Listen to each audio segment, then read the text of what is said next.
Bonsoir Luc Châtel, merci d'être en direct avec nous. Alors vous êtes un ministre de l'Éducation nationale. Alors qu'est-ce que vous comptez faire? Quelles mesures comptez-vous appliquer dans les prochains jours pour éviter un drame de ce type qui n'est pas le premier Vous savez, ce qui s'est passé hier au lycée du Kremlin-Bicêtre, c'est le contraire des valeurs de l'école de la République.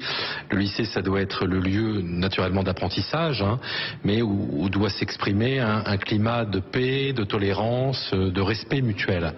Et si nous voulons sanctuariser les établissements scolaires, je crois que nous devons à la fois travailler dans deux directions, faire preuve d'une grande fermeté, c'est l'objet du plan de sanctuarisation que nous avons lancé en septembre dernier avec Brice Hortefeux, qui repose à la fois sur la formation des personnels. Nous avons lancé des modules de formation des proviseurs aux situations de crise en matière de sécurité. Ça passe par des diagnostics dans chaque établissement pour adapter la réponse, la protection de chaque lycée aux problèmes rencontrés. Et puis nous avons créé également des équipes mobiles de sécurité, c'est-à-dire 500 postes, 500 personnes qui sont à disposition des recteurs, composées pour moitié de personnel de l'éducation et pour moitié de personnel de gendarmerie et de police, pour venir sur des situations de crise dans les lycées. Donc ça, c'est la réponse par la fermeté, la tolérance zéro, si je puis dire. Et puis de l'autre, nous devons aussi continuer le dialogue au sein de la communauté éducative. Vous avez rappelé les circonstances du drame d'hier.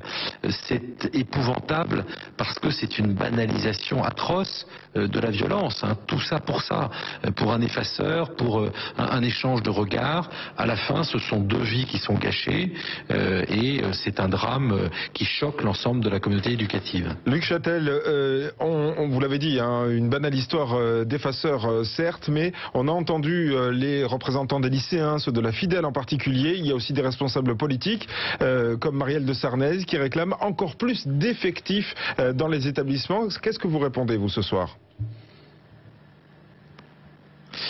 Écoutez, je voudrais d'abord rappeler que ce gouvernement a créé au printemps dernier 3600 postes nouveaux de médiateurs de réussite scolaire qui sont dans les lycées. Au lycée du Kremlin-Bicêtre, il y avait hier 3 médiateurs qui étaient présents et qui sont là depuis la rentrée. Nous avons également créé avec Brice Hortefeux les équipes mobiles de sécurité, 500 agents, moitié éducation, moitié police, gendarmerie, qui sont à disposition des recteurs pour faire appel à des situations de crise. Mais je suis désolé de dire à Madame de Sarnez, c'est pas en mettant un surveillant derrière chaque élève qu'on résoudra le problème de la violence au lycée. Résoudre le problème de la violence au lycée, c'est faire en sorte de sanctuariser les établissements, apporter une multitude de réponses adaptées à chaque lycée. Ici, ça va être mettre en place la vidéoprotection, ailleurs mettre en place des portiques de sécurité. Au lycée du Kremlin-Bicêtre, il y avait par exemple le filtrage des élèves à l'entrée. Et puis il y a aussi à engager avec les élèves un dialogue. Je souhaite que cette semaine, nous puissions le faire dans l'ensemble des lycées et des collèges de France pour tout faire pour ne pas banaliser la violence. Moi, je refuse la banalisation de cette violence qui s'est passée hier dans ce lycée. Luc Châtel, la ministre de l'Éducation, merci d'avoir été avec nous en direct. Merci également à Frédéric Poussin pour la réalisation de ce duplex. Dans ce lycée